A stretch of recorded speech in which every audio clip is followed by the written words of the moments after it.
मैं डॉक्टर संगीता कुमारी, guest assistant professor Hindi विभाग, जमनीलाल महाविद्यालय, हाजीपुर, वैशाली। आज मैं बीए पार्ट 1 MIL के बारे में चर्चा करूंगी। आज का शीर्षक है बेनीपुरी जी के मंगर। तो आज मैं मंगर के बारे में चर्चा करूंगी।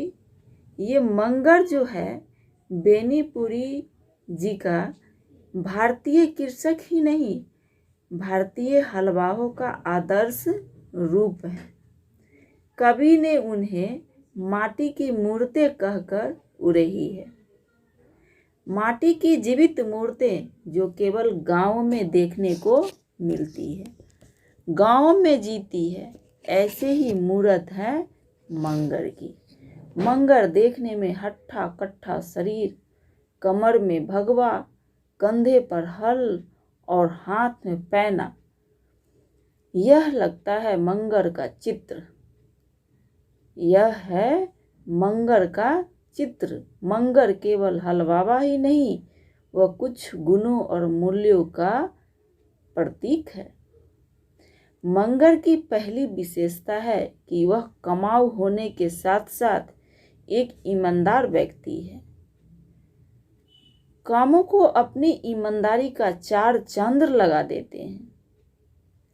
मंगर को बताने की आवश्यकता नहीं है कि कौन खेत कहाँ है और कौन सा खेत जोतना है, वह कैसा काम करता है। बस एक बार मंगर पर किसी काम का दायित्व मिल जाए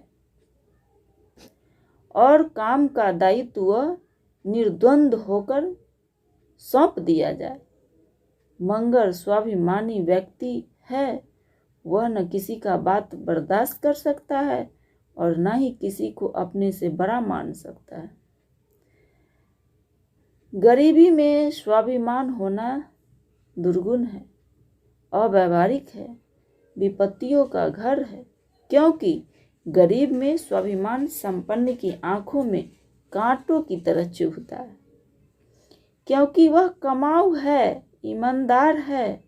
वह हलवाहा नहीं, घर का समांग है।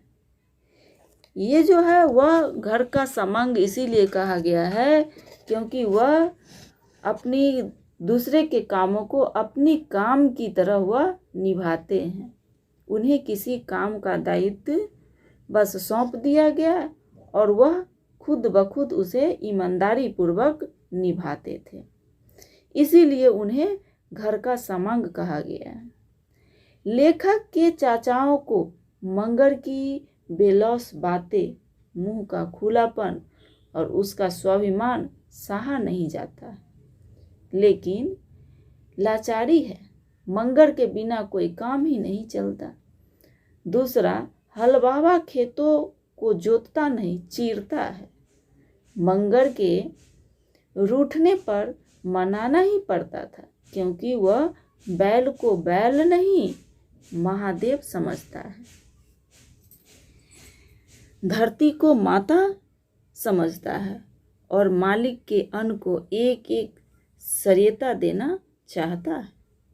लेखक के परिवार से अलग मंगर के लिए कहीं आश्रय नहीं है।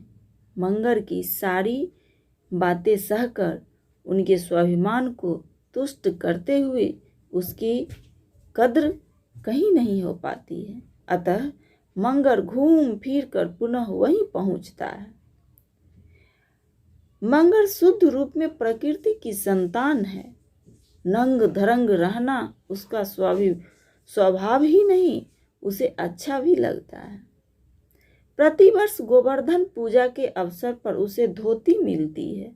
अन्य कपड़े भी मिलते रहते थे, लेकिन कमर में भगवा और माथे में धोती के मुरेठा के अतिरिक्त कपड़ों का उपयोग मंगर जानता ही नहीं था।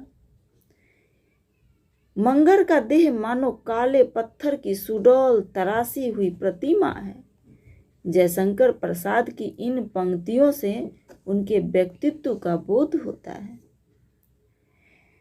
ये पंक्ति है, पत्थर की दृढ़ मांसपेशियां, ऊर्ज्वसित था वीर्य अपार, अस्फीत शिराएं स्वस्थ रक्त का होता था जिसमें संचार। जयशंकर प्रसाद की ये पंक्तियां मंगर के लिए है। उन्होंने उनके व्यक्तित्व का बोध कराते हुए कहा है कि पत्थर की दृढ़ मांसपेशियां, ऊर्ज्वस्वित था वीर्य अपार, अस्फीत शिराएं स्वस्थ रक्त का होता था जिसमें संचार। बलवान शरीर, स्वाभिमानी स्वभाव और ईमानदार व्यक्ति वाले मंगर के जीवन का आदर्श था कर्म। कर्म अर्थात कमाओ खाओ। इसीलिए मंगर ने कभी संग्रह नहीं किया, कल के लिए कभी नहीं सोचा।